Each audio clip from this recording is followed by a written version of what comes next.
Njabut nyawa. Wis mbok nyawa mbok apa sing penting kowe tukang njabuti to? Iya. Ayo arep ngapa kowe? Kowe gelem bali apa? Ora gelem bali jabut nyawamu. piye? Jabut nyawamu Jabut. Jabutan. Kowe iso njabut aku, bumi langit tangkep. mati tenan aku wis candak sirahmu, sendal nyawamu. Wis. Hei. Hop. Wah, angel banget ta iki. Ayo, iki nyawa peret ki kaya ngene iki. Ora bakal iso tak jabut. Wah. Waduh.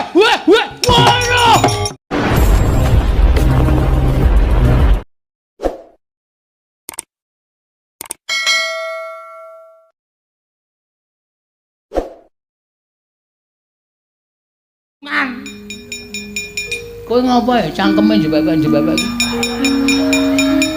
Hah? Nek wis wani aja wedi-wedi, nek wis wedi aja wani-wani. Pati uripe menungsa iki gumantung Gusti, ora gumantung Yamadipati. Yamadipati urung jabut aku wis tak jabuti untune. Lho. Mundur. Gong, kowe mati tenan. Kowe mati tenan nek musuh Yamadipati. Petro. Mundur.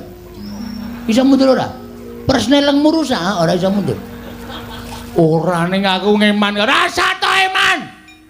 Aku mati wis tak ikhlaske mati terus. Aku ora apa-apa tekane mati. Kok nangis? Wedi. Agene wedi kok. Ngono aku kaya kendel-kendel ora. Mundur aku ora apa-apa wis tak ikhlaske. Nggo mbelani karo desaku, nggo mbelani karo kuthaku. Aku ikhlas mati ora apa-apa. Aku ora mendha tak tenjang tenan ra mikir kowe kok. Karepmu wong.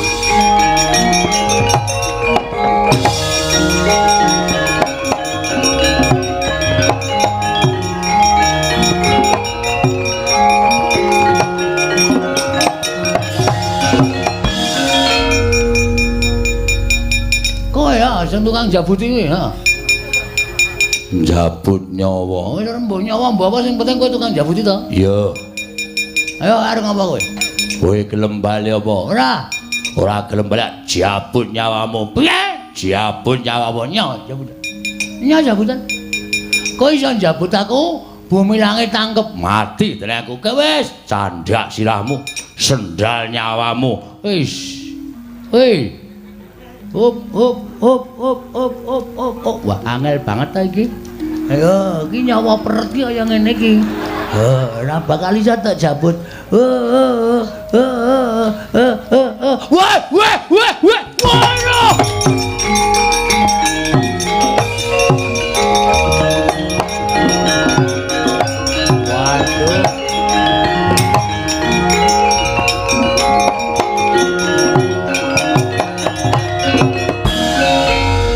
Yamadipati kok bagus. Nek mungsuh Panakawan niku kewirangan. Ajeng kula jabut nyawane, ajeng kula candhak sirahe angel raja mak lunyune. Bul Bagong niku sirahe digrujuk solar. Anggere keneng mlunyu, keneng mlucut. Lah cah edan lah kok tadi jenggotmu ilang. Disaut jenggote dijabut sak kayange. Waduh, priye raja-mak jamak. Kula niku nek ngethok mbaka sithik krak-krik niku sak gegem mabrol ngoten. Aduh. Panas iki raja-mak jamak. Ana janggut kok panis. Piye iki kok Bathara teko dengkulmu kuwi. Piye, ha? Arep gleneng ya kowe. Aku madake wedi karo kowe. Iki Bagong Kondyang bengi iki. Ngosasik dewa ayo. Kowe arep ngapa kowe? Arep mbelani wae. Bathara Narada ora mundur saka negara. Kok negara ngaras. Pombong wilayah. Tak katutke dosane. Iya. Iya wis aku tak mundur. Iya. Ora mundur sudet wetengmu metu cecule. Wes. Weteng kok metu cecule. Ayo ngomongno Bathara Guru ra wedi aku.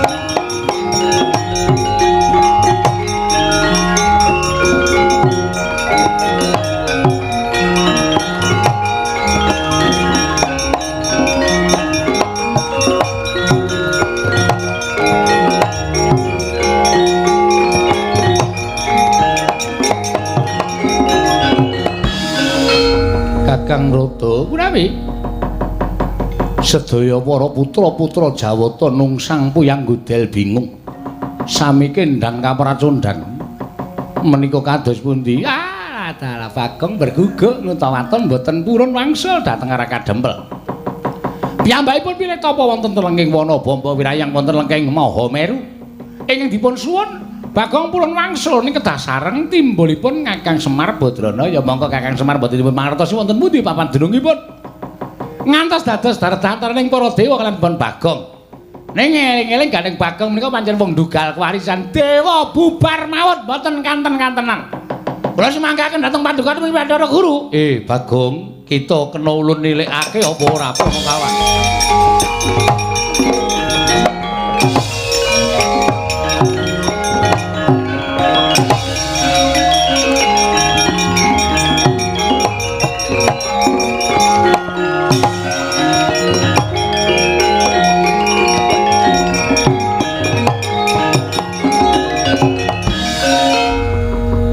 Pandhita kang kinarya wangsit Pindha Kombang ngajaping tawang susu angin ngendi nggone Truk sapa iki Truk? Bathara Guru. Hah? Bathara Guru kayane wis menyang lho muridé durung teka kok wis teka. Bathara Guru dewaning para dewa ya kluthuk kowe. Totok sisan. Sing dak tandantani. Tangane kok papat ya, Tru? Ora apa-apa Bathara Guru kok. Wah. Adus suwi, keleke papat. Lengosoki suwi. Ya ben, iki senengane karo Bagong. Ponokawan Bagong.